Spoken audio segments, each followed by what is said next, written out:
គាត់តែពេលខ្លះមនុស្សចេះគេមិនចង់បញ្ចេញអញ្ចឹងណាតោះតែមាននិស័យអ្នកធ្វើការមួយគ្នាអញ្ចឹងបើអ្នកមិនមាននិស័យអ្នកមិនស្គាល់គ្នាបងមិនចង់ទាឲ្យទេបាត់ដៃខ្សែដៃស្អីតែញ៉ៃអាញ៉ៃពេញហ្នឹងមែនអត់យប់ឡើងគេអត់សូវលក់ទេមែនអត់នេះតា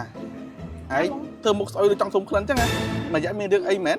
បងមួយយ៉ាងហ្នឹងដូច stress ដល់ហើយមានអារម្មណ៍ថាដូចគេដាក់អំពើមិននេះតិចខ្ញុំធ្វើអំពើគេឲ្យបងបាទសម័យនេះមានណាគេធ្វើអំពើទៀតទេហ៎ថាមិនត្រូវបងខ្ញុំដូចចង់រកគ្រូទាយមិនហ្នឹងទាយពីជីវិតខ្ញុំដល់ហើយនេះហើយចង់ទៅគ្រូទាយចាហើយទៅរកណាមានស្គាល់អត់អត់បើស្គាល់ទេមកបងជួយមើលឲ្យមែនបងចេះទាយទៀតឡើយ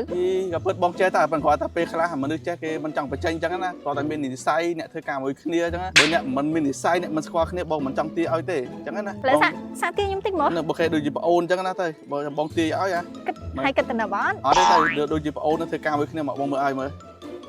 ខ្ញុំមើលជោគរិស័យខ្ញុំមិនទៅស្រួលអត់ថ្ងៃក្រោយអីណាមកយើងហ្នឹងហើយមានអារម្មណ៍ថា stress កន្លែងការងារមែនអត់ចានេះខ្សែដៃហើយបង្ហាញមកថា stress ច្រើនអញ្ចឹងណាចាបងឃើញខ្សែដៃដូចស្មុកស្មាញក្នុងចិត្តដល់នេះស្មុកស្មាញខ្លាំងបាត់ដៃខ្សែដៃស្អីតែញ៉ៃអាញ៉ៃពេញហ្នឹងមែនអត់យប់ឡើងគេអត់សូវលក់ទេមែនអត់ចានឹងហូបព្រឹកឡើងងើបឡើងគឺអត់ចង់មកធ្វើការទេមានអារម្មណ៍ថាវល់អីចឹងណាចឹងហើយនិយាយហ្នឹងឯងចេះតែមកយឺតការងារដោយសារ stress អាហ្នឹងមិនមែនកន្លែងការងារហ្នឹងមែនទីទៀតអូនអាចនឹងរួចផុតពីអាជីវិតវល់នឹងហើយអូនទៀតអូនឯងឆ្លាស់ខ្លួនស្រួលហ្មងចឹងមានអ្នកមានមកស្ដីត្រង់ខ្ញុំទៅស្រុកគេមែនហើយជាមើលខ្សែដៃវាស្នោដៃហើយវាបន្តស្រុកគេទេអញ្ចឹងវាទៅស្រុកខ្មែរអញ្ចឹងណាពីព្រោះអីទីទៀតទៅ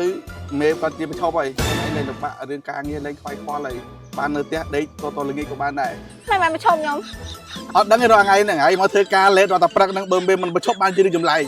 បើមកធ្វើការមិនដែរទាន់ម៉ោងផងសួស្ដីបងប្អូនទាំងគ្នាបាទនេះគឺជាវីដេអូមួយទៀតហើយដែលឧបត្ថម្ភដោយ FEV បងប្អូនណាបាទបើបងប្អូនដែលចង់បានម៉ូតូដែលមានគុណភាពល្អបាទបងប្អូនចង់បានម៉ូតូជិះក្នុងក្រុងជិះឆ្លងខេត្តទេបានសម្រាប់បងប្អូនដែលធ្វើអាជីវកម្ម